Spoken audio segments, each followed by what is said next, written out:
Hello, everybody. Certainly a pleasure to be here. I'd like to thank Susan Key and Mrs. Reynolds for the opportunity to talk about the unaccounted for, something that very few people know much about.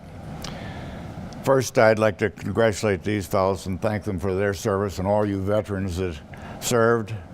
It's pretty difficult to express our gratitude to all those who've given so much. I'm here to talk about the unaccounted for. You may not realize that there are 80,000 still missing and unaccounted for from World War II. 34,000 of them were lost at sea and will never be accounted for. But the remainder are still missing. Families are still waiting. In the Korean War, there's 7,800 and some that are still missing. And from Vietnam, there's 1,718. So quite a few families waiting. Each one of these represents a person. So today, I'm Robert Moore. I'm here to talk about another aspect of the Korean War and all wars. The unaccounted for. My story is about my brother, one of the missing, Captain Harry Moore. Captain Moore grew up on a farm in West Virginia. Upon graduating from high school in 1941, he enlisted in the Army Air Corps. He was trained as a tail gunner, a radio operator, and eventually a fighter pilot. He was sent to the China Theater, flew missions strafing and shooting down Japanese bombers, and he was finally shot down. He was flying an old P-40 airplane. This is one of the things that really troubles me and others. We are never prepared for these things. We go into these wars. He was fighting with an old P-41 or P-40 airplane, which is no match for the German or the Japanese Zero. He was shot down. He bailed out. He landed near the enemy, doffed his parachute, ran into the mountains, and escaped. We were notified by telegram that he had been shot down and was missing in action. That, you would realize, was extremely alarming to our family. My mother was heartbroken. When day after day nothing was heard, it would appear that he had been killed or possibly captured by the ruthless Japanese troops. It's difficult to describe the elation we felt when 51 days later he walked out. He had walked about 300 miles in the mountains, living off the land. Eventually he found his squadron and he returned to the fight. After the war, he returned to West Virginia and resumed his life. He drove a coal truck. He was 19 years old at that time, having been through all that. In 1946, Harry re-enlisted, and in 1948 he married his childhood sweetheart, Lois. Lois is here today. As you can see, the red jacket, part of the color guard. Anyway, he and Lois were married. They moved to the Philippines. The Korean War started in 1950. By that time, Harry and Lois had had a daughter. Harry was immediately sent to Korea, and he flew daily missions, flying from Japan to the Busan area, strafing the advancing North Korean troops. As soon as temporary airstrips were available, the squadron moved to North Korea, or to South Korea. Lois remained at the Clark Field near Manila with her new baby. Soon after Harry arrived in Korea, Lois was notified that he had been killed. What a tragedy that was. We were again sickened beyond belief. Fortunately, a few days later, Lois received a telegram that his death had been a mistake. Harry had not even flown that day. Captain Moore flew some 100 missions. Most of the other pilots that were in that early squadron were killed. In 1951, Harry was shot down near the Yalu River on the Chinese border, the circle up at the top. He was listed as missing in action, and a year later, as nothing was heard of him, he was declared killed in action. Unless one is part of such an event, it's difficult to describe the extreme sadness that prevailed. After the first two reports of Captain Moore being killed, they were errors. There was hope that this was also a mistake. But day after day, with nothing heard, hope gradually diminished, and 1 year later, he was officially declared dead. The realization that he would not be coming home hit full force, and we were immensely saddened. Captain Moore at that time was 27 years old. Lois returned home and went to work raising daughter Jana. 4 years after Captain Moore was declared killed in action, Lois and I were married. We never forgot our loved one. Then comes another bolt out of the blue. In 2002, some 48 years after Lois and I were married, Lois received a letter from the Air Force stating that evidence had been found in the Russian archives indicating Captain Moore probably was not killed. The DPMO, that's the Defense Prisoner of War MIA office, located the Russian pilots who said they had shot down a pilot named Gary, which is Harry in Russian. They shot down a pilot named Gary Moore, and that he had landed his disabled plane in the Yellow Sea about 90 feet off an island near China. They stated he was sent to China, was interrogated by a Russian colonel, Ivan Kozadub, and was subsequently sent to Marino Air Force Base in Russia, near Moscow. Captain Moore's status was again changed to missing in action, where it is today. Upon learning of this situation, Lois and I endeavored to ascertain what we could find out about what had happened to Captain Moore. Harry's granddaughter found a government organization charged with getting the information on each and every missing in action or unaccounted for. Why these agencies do not immediately contact the families is a mystery. This organization was at that time named the Defense POWMIA Office. It had been subsequently renamed. It is now the Defense Department POW Accounting Agency. We and our family attended several meetings each year starting in 2002. The purpose of each meeting is to invite family members of the missing to attend and get an update on what happened to their loved one. Each family is assigned a caseworker who follows their loved one's history and informs them of any new information, if available, and updates them as to what is being done regarding their case. The meetings are held in various cities throughout the United States. There are usually 200 to 300 attendees at these regional meetings.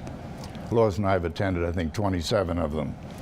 There's another one in 2 weeks here in Mesa. In addition, each year an annual meeting is held in Washington, D.C. The annual meeting, a broader discussion is held with representatives from each department. The DPAA has an identification laboratory in Hawaii and another in Dover, Delaware. These laboratories are state-of-the-art and are staffed with certified forensic anthropologists. Other anthropologists and staff work throughout the world locating grave sites and recovering remains. These remains are returned to the laboratories and the latest techniques are employed to identify them. DNA is collected from family members, and if remains are found, DNA is compared with the thousands of specimens on file. As you can see, it's a very time-consuming and delicate operation. Over the years, the agency have gone through some difficult times. Since they were organized in 1993 and charged with the recovery and identification task, Congress has mandated 3 total reorganizations. That's due to inefficiency and inactivity on the part of each one of them. With each organization, the families are disappointed as major delays occur. You can imagine they install the new director calls meetings throughout the United States, they have new logos, new information, everything is done. So it's a year delay that we just wait and see what's going to happen next. The most recent organization happened in 2014. And thus far, it appears that changes made are going to bear fruit. Along with some 8,000 other families, we continue to attend and support the task. Unfortunately, most families now have given up. They don't think anything will ever be found. we're very saddened to hear that, and we try to encourage everyone to attend. In our case, we are most interested in the Russian relations. As you may know, for several years there's been a strained relationship with Russia, and still is. Recently, however, a joint meeting was held at which Russia requested information on Russian missing in action that we hold, or we know about. So they've agreed now that they will reopen the archives, and we will help them try to find some of their missing in action. No other country, though, has the feeling for their missing that we do. We really go after them. Each set of remains identified brings closure to a family who has given so much and waited so long. They are very appreciative and supportive of the work the staff and directors of the Defense Department accomplishes. There's one area in which we, the families, are very frustrated. We have requested release of classified documents regarding POW/MIAs. The law requires that this information be released after 50 years. Thus far, each administration has refused to do so. It's been 65 years. We think that's far too long. Our government states that the missing are never forgotten, and we will bring them home. Some of the families are doubtful that this is a priority. After hearing this long story and realizing similar situations pertain to all the other families, you may wonder if you can do anything to assist the thousands of families in their quest to obtain closure for their loved ones. What really happened is unknown. There are several things you can do. One, never forget the sacrifices our military endures to protect our nation and the freedoms we enjoy. Secondly, you can write, call, or visit your congressman or congresswoman and ask them to continue funding this very worthwhile cause, that is, the recovery and identification. In addition, please ask them to request from all appropriate agencies that the release of the classified documents that are appropriate. There are some that obviously can't be released, but the majority of these documents can now be released. And we're trying to get them to release these documents. In 2014, there was a bill introduced, Senate Bill number 3448, and that asked them to release all these documents. Unfortunately, Kelly A. Ott, who was a senator from New Hampshire, was not reelected, so that bill doesn't really have a sponsor now, and it'll have to be reintroduced. We of course, would like everyone to write or call their congressman and say, please have these classified documents released so that some of the 8,000 from just the Korean War alone can find out what happened. We know that there's information there. Our government has refused to even suggest that maybe prisoners were held by Russia or by China or by Korea, and we know they were. And we have documentation now that proves that. So we'd like to get these classified documents released if possible. Again, I'd like to thank Susan and Mrs. Reynolds here for this opportunity, and also to Susan. She gives an endless amount of time to help veterans, to help the Korean people realize and express their appreciation for what America and other countries did for them. And we just can't thank Susan enough for what she does. Thank you very much.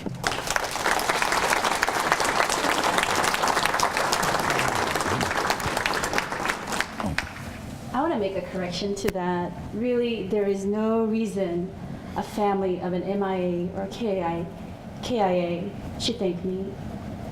Really, the thanks goes to the families like the Moores, who made the ultimate sacrifice for me to be here today. So I just want to thank you, Mr. Moore. I honor Captain Moore. He will never be forgotten, along with almost 8,000 American heroes that still need to come home.